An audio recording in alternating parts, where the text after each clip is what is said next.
ಗೌಡ್ರಿಗೆ. ಓಹೋ, ದೊಡ್ಡ ರೈತರೆನಿಸಿಕೊಂಡಿರುವ ಮಾನ್ಯ ಶಿವಪ್ಪನವರು, ಬನ್ನಿ ಬನ್ನಿ ಕೂತ್ಕೊಳ್ಳಿ. ಇರಲಿ ಇರಲಿ ಗೌಡ್ರೆ. ಹಾ, ಒಂದು ವಿಷಯ ವಿಪರೀತಕ್ಕೆ ಇಳಿದು ಹೋಗಿದೆ ಗೌಡ್ರೆ. 1 ಲಕ್ಷ ಕಿಮ್ಮತ್ತು ಬೆಲೆ ಬಾಳಿದ್ದಲ್ಲದೆ ಈ ವರ್ಷ ಬೆಳೆ ಪ್ರದರ್ಶನದಲ್ಲಿ ವಿಜಯ ಸಾಧಿಸಿದ ನಮ್ಮ ಜೋಳದ ಗೂಡಿಗೆ ಯಾರೋ ಸತ್ತಿಲ್ಲದೆ ಬೆಂಕಿ ಹಚ್ಚಿಬಿಟ್ಟಿದ್ದಾರೆ. ಇಂದಿನವರೆಗೂ ಅವರ ಸುಳಿವೆ ಸಿಕ್ಕಿಲ್ಲ. ಅದಕ್ಕೆ ಊರಿಗೆ ದೊಡ್ಡ ಗೌಡರಾದ ತಾವುಗಳು ಇದಕ್ಕೆ ಕ್ರಮಬದ್ಧವಾಗಿ ಕೆಲಸ ಮಾಡುತ್ತೀರೆಂದು ತಮಗೆ ವಿಷಯ ತಿಳಿಸಿದ್ದಾರೆ. ಇದಕ್ಕೆ ಪರಿಹಾರ ನಿಧಿಯನ್ನು ನಾನು ದೊರಕಿಸಿಕೊಟ್ಟಿದ್ದೇನೆ ಶಿವ, ನೀನೇನು ಚಿಂತಿಸುವ ಅಗತ್ಯವಿಲ್ಲ. ಈಗಾಗಲೇ ಇನ್ಸ್ಪೆಕ್ಟರ್ಗೂ ಹಾಗೂ ಜಿಲ್ಲಾಧಿಕಾರಿಗಳಿಗೆ ವಿಷಯವನ್ನು ತಿಳಿಸಿದ್ದೇನೆ. ಅಲ್ಲ, ಆ ನಿನ್ನ ಜೋಳದ ಗುಡಿಗೆ ಬೆಂಕಿ ಇಟ್ಟ ವ್ಯಕ್ತಿ ಯಾರೇ ಇರಲಿ ಅವರನ್ನ ಬೇಗನೆ ಹಿಡಿದು ತಂದು ಲಗಪ್ ಯಾಕೆ ಅಂತ ಅವ್ರಿಗೆ ತಿಳಿಸಿದ್ದೇನೆ. ಆಹಾ, ನೀವೆಂತ ಪುಣ್ಯಾತ್ಮರು ಗೌಡ್ರೆ, ನೀವೆಂತ ಪುಣ್ಯಾತ್ಮರು.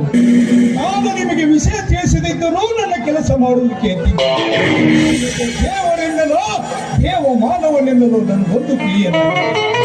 ಬಡವರ ಬಗ್ಗೆ ನೀವು ಶ್ರಮಿಸುತ್ತಿರುವ ಈ ಕಾರ್ಯವನ್ನು ನೋಡಿ ನನಗೆ ಬಹಳ ಸಂತೋಷವಾಗಿದೆ. ಆ ಭಗವಂತನು ನಿಮ್ಮನ್ನು ಸುಖವಾಗಿರಲೆಂದು ಆ ತಾಯಿಯಲ್ಲಿ ನಾನು ಬೇಡಿಕೊಳ್ಳುತ್ತೇನೆ. ಯಾವ ಮಹಾಕಾರ್ಯ ಶಿವ, ಈ ಕೆಲಸ ಮಾಡಲೆಂದೇ ಸುತ್ತಮುತ್ತಲಿನ ಹಳ್ಳಿನ ರೈತರೆಲ್ಲರೂ ಸೇರಿನದನ್ನ ಅಧ್ಯಕ್ಷ ಸ್ಥಾನಕ್ಕೆ ಕೂರಿಸಿದ ಮೇಲೆ ನಾ ಕೆಲಸ ಮಾಡಲೇಬೇಕಲ್ಲ. ಈ ನಿಮ್ಮ ಉಪಕಾರಕ್ಕೆ ತುಂಬಾ ಧನ್ಯವಾದಗಳು. 1 ಲಕ್ಷ ಕಿಮ್ಮತ್ತು ಬೆಲೆ ಬಾಳುವ ನನ್ನ ಜೋಳದ ಗೂಡು ಸುಟ್ಟ ಕಷ್ಟದಲ್ಲಿ ನಾವು ಕೈ ತೊಳೆಯುತ್ತಿದ್ದರು. ಮಾಡುವ ಈ ಮಾತುಗಳನ್ನು ಕೇಳಿ ನನ್ನ ಹೃದಯದಲ್ಲಿ ಸಂತೋಷದ ಸಾಗರವೇ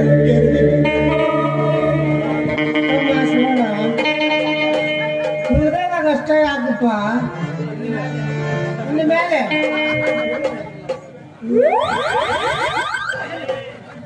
ಇಲ್ಲಿಂದ ಹಿಡಿದು ಇಲ್ಲಿ ಮಠ ತಿರುಗ್ತಿದ್ದಪ್ಪ. ಹಾ ಶಿವ, ನಾನು ಬಡವರಿಗೆ ಇಷ್ಟೆಲ್ಲ ಮಾಡಿದರೂ ನನ್ನನ್ನು ಬಡವರು ನಂಬುತ್ತಾನೇ ಇಲ್ಲ. ಬಡವರಿಗೆ ಬೆಲೆ ಇಲ್ಲದ ಈ ಸಮಾಜದಲ್ಲಿ ಹಿಂದೆ ಎದ್ದ ಬಡವ ಮುಂದೆ ಬರಲೆಂದು ಆ ಸರ್ಕಾರದೊಡನೆ ಎದೆ ಕೊಟ್ಟು ಹೋರಾಡಿದರೆ ನನ್ನನ್ನ ವಿರೋಧವೇ ಮಾಡುತ್ತಿದ್ದಾನೆ. ಅದರಲ್ಲೂ ನಿನ್ನ ತಮ್ಮ ಶಕ್ತಿ ನನಗೆ ವಿರೋಧವೇ ಮಾಡಿಬಿಟ್ಟ. ಆದರೆ ನಿನ್ನ ಮುಖವನ್ನು ನೋಡಿಕೊಂಡು ಮಾತ್ರ ಸುಮ್ಮನೆ ಬಿಟ್ಟಿದ್ದೇನೆ. ಏನು ಅರಿಯದ ನನ್ನ ತಮ್ಮನ ಮಾತನ್ನು ಹಚ್ಚಿಕೊಳ್ಳಬೇಡಿ. ನಾನು ಅವನಿಗೆ ಸರಿಯಾಗಿ ಬುದ್ಧಿ ಹೇಳುತ್ತೇನೆ.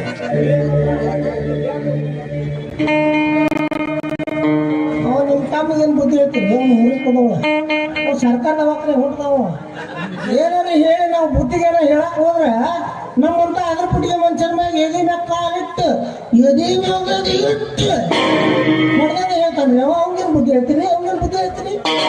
ಭಕ್ತರಾಗಲಿ ಬುದ್ಧಿದರಾಗಲಿ ಹಿರಿಯರಾದ ನಾವುಗಳು ನಮ್ಮ ಕರ್ತವ್ಯವನ್ನು ಮಾಡಲೇಬೇಕಲ್ಲ ತಲಾಟಿಯವರೇ. ಇನ್ನೊಂದು ವಿಷಯ, ಬಂದ ವಿಷಯವನ್ನೇ ಮರ್ತೇ ಬಿಟ್ಟೆ. ಕೈಗೆ ಬಂದ ಬೆಳೆಯೆಲ್ಲ ಮಣ್ಣು ಪಾಲಾಗಿ ಹೋಗಿತ್ತು. ಕೊಡತಕ್ಕಂತ ಹಣದ ವ್ಯವಹಾರಗಳೆಲ್ಲ ಹಾಗೆ ನಿಂತು ಬಿಟ್ಟಿದೆ. ನೀವೀಗ ನನಗೆ 1 ಲಕ್ಷ ರೂಪಾಯಿ ಕೊಟ್ಟರೆ ನನ್ನ ಮುಂದಿನ ಬಿತ್ತನೆ ಕಾರ್ಯಕ್ಕೆ ಅನುಕೂಲ ಆಗುತ್ತದೆ. ಮುಂದಿನ ಬೆಳೆಯಲ್ಲಿ ಬಡ್ಡಿ ಸಮೇತ ತೀರಿಸುತ್ತೇನೆ. ಇದಕ್ಕೆ ತಾವು ಒಪ್ಪಿ ದಯಪಾಲಿಸಿದರೆ ಮಾತ್ರ.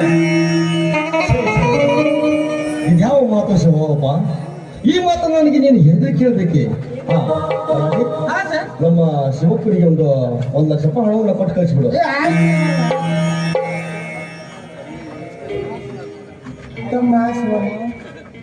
ನಾವು ಕೂಡ ರೊಕ್ಕ ಸಾಲದ ರೂಪಾಗ ಇರ್ಬೋದಪ್ಪ. ಅದು ಸಿಂಡಿಕೇಟ್ ಬ್ಯಾಂಕ್ನಾಗ ಸಾಲ ಮಾಡ್ದಂಗ ರಾತ್ರಿ ತಗೊಂಡು ಹೋದೆ ಅಂದ್ರೆ ಕನಸಿನ ಬರ್ತೈತಿ. ಆ ನಾಯಿ ಸ್ವಲ್ಪವಾಗಿ ಕಚ್ಚದಂಗ ನೀನು ಬ್ಯಾಳಿ ತುಪ್ಪ ತಿನ್ನೋದು ಮಕ್ಕೊಂಡ್ರು ವಾಪಸ್ ನಮ್ಮ ರೊಕ್ಕ ತಂದು ಕೊಡೋದು ಮರಿಬೇಡಪ್ಪ.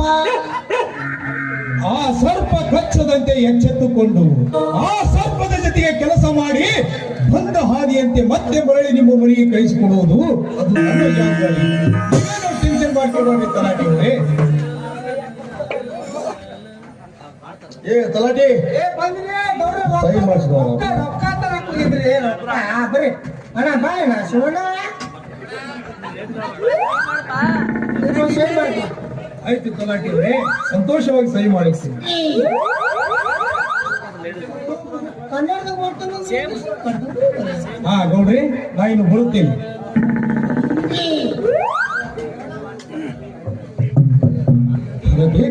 ಬೇಕು. ಹೋಗು ಹೋಗು ಬೆಪ್ಪಸ್ವ್ಯ ಹೋಗು.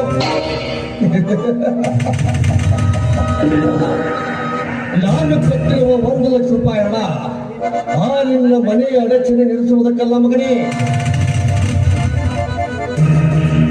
ನಿನ್ನ ಮನೆಯನ್ನ ಸರ್ವನಾಶ ಮಾಡುವುದಕ್ಕೆ.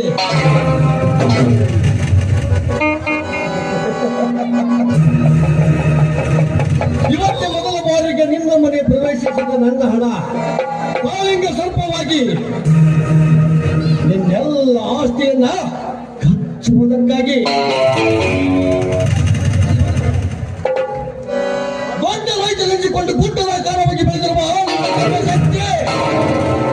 ಅವನನ್ನು ನನ್ನ ಕಾಲು ಕೆಳಗೆ ಹಾಕಿ ತುಳಿದು ಮೆಟ್ಟಿ ನಿಂತು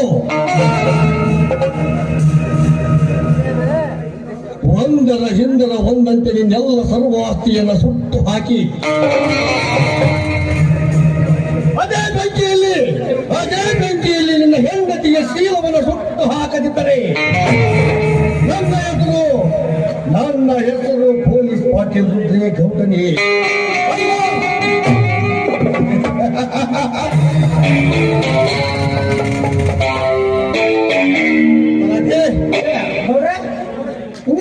ನಮ್ಮ ಕೆಲಸ ನಾನು ಕಂಟಿನ್ಯೂ 4 ವರ್ಷ ಬಂದು ಮನೆ ಮುರಿಯೋದ ಹಾಕೋಣ ಏ ಕಳ ಕಳ